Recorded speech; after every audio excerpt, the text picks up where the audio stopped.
Today we're going to deep dive into episode Ignis, the latest expansion for Final Fantasy XV. Remember as we go into this that originally this was going to be the final expansion for the game as the grand culmination of the season pass. Of course they have since announced a second season pass to release at some unknown time in the future, but regardless the question we want to answer today is whether episode Ignis caps off the season with a bang or with a whimper. First up, no, I will be avoiding story spoilers when possible, except for one piece at the end, which I'll warn you about, but my discussion and the footage used here assumes you've at least seen the trailer for the episode. And if you're entirely new to Final Fantasy XV and have come to this video wondering if the DLC is worth purchasing, upfront I'll say, yes, this episode is definitely worth a playthrough. However, you're best off waiting until you finish the game before playing it, as the ending of the episode actually spoils part of the ending of the main game, and it also has an alternate ending which technically spoils the entire ending of the main game.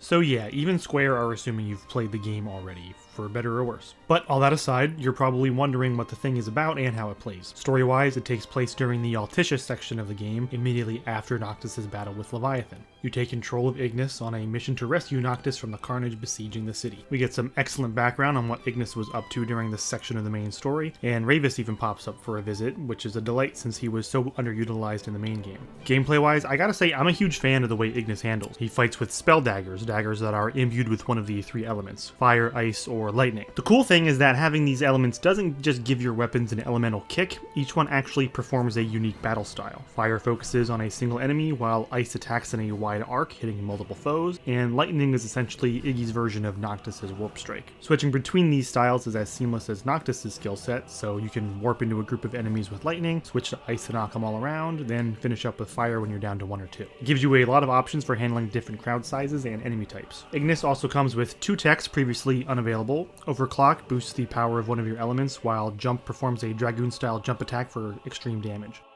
Overclock I felt worked best in the boss fights and against larger foes, since it seems pretty random which elements end up getting the boost, and you can't always guarantee it will be useful. I'm actually fine with the limitation though, as a way to temper your strength. Jump, on the other hand, is maybe too powerful, but it's excellent for taking down the mechs that will otherwise stomp you in a few hits. Funnily enough, this episode is kind of a microcosm of the main game. It starts with an open, explorable section before giving way to increasingly linear ones. The open part is interesting because you're given free reign to run around Altissia at your own pace, despite the immediate danger of the situation. You treasure hunters out there will have a blast here trying to find all of the secret documents scattered throughout the city, and there's a kind of territory management minigame going on where you have to liberate sections of the city from the enemy. It's fun, but since it's so optional, it felt a little like padding to me. On my second playthrough, I decided to see if I could go right to the objective, and yeah, you can. There are only two areas you're actually required to fight through to progress, and you can ignore the rest. It's really up to you whether or not you think exploring the city will be worth your time.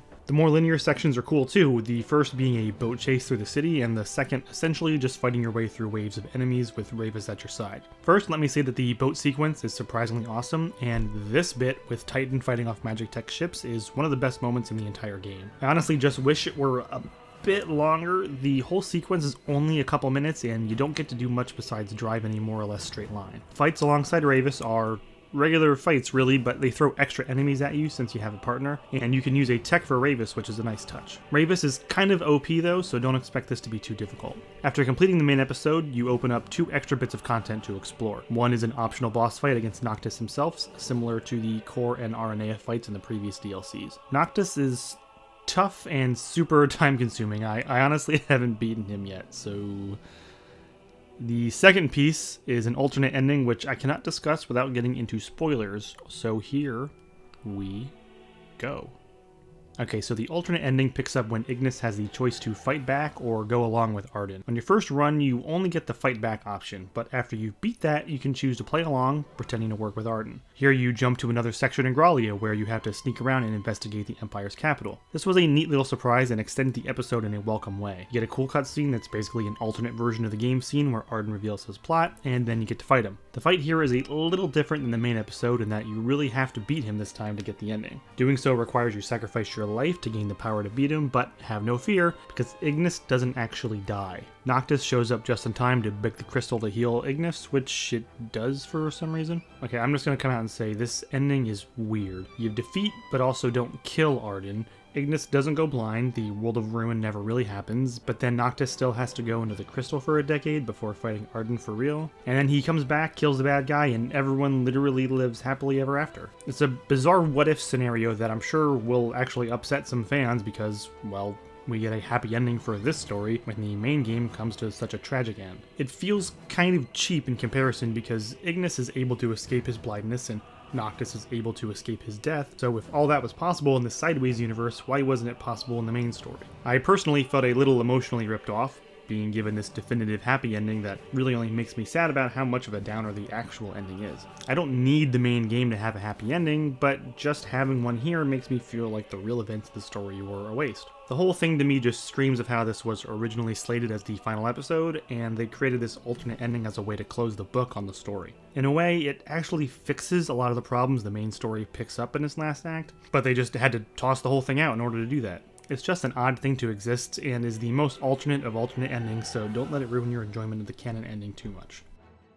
Okay, spoilers done, so where do I stand on this one? As the title suggests, I found episode Ignis fun but flawed. I didn't care much for the exploration bit at the beginning because it felt unnecessary when the goal is so close and the rewards for exploring are so minimal. The episode is also really short, and it feels short too. I beat it on my first run in about 2.5 hours, and that was going at a casual pace and exploring in the beginning. As an experiment, I played it a second time, focusing only on continuing the main line with no exploration, and beat the whole thing in under an hour. So depending on your level of exploration and completionist bent, your first run could take anywhere from about 1.5 hours to 2.5 hours of play. That could be good or bad depending on your taste, but after all the talk of how big and robust this expansion was supposed to be, I find it a little disappointing. Yeah, the alternate ending will give you another 20 plus minutes of playtime, and the Noctis battle will take a bit of time to grind through, but that's extra stuff, and it doesn't do much to change the shortness of the core experience. I love playing as Ignis though, so I think I just wanted to do more of that. Likewise, I like that we got some background on Ravis and an explanation of what happened to Ignis, but it inadvertently raises some more questions about why Ignis never seems to warn his cohorts about a certain looming villain,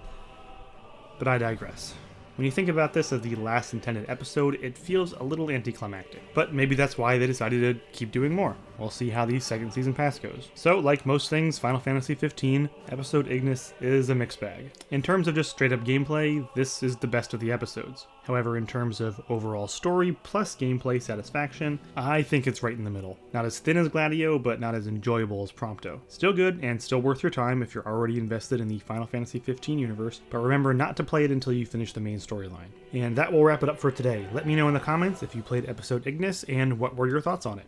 And if you're someone who is looking to learn more about this DLC, ask any questions you have and I will do my best to answer them. If you're new here, do the YouTube thing, like the video, share it with your friends. That really helps me get a feel for what you folks want to see. The link to my Twitter is in the description if you'd like to follow me for updates in between videos. Thanks for watching, and I'll see you all next time.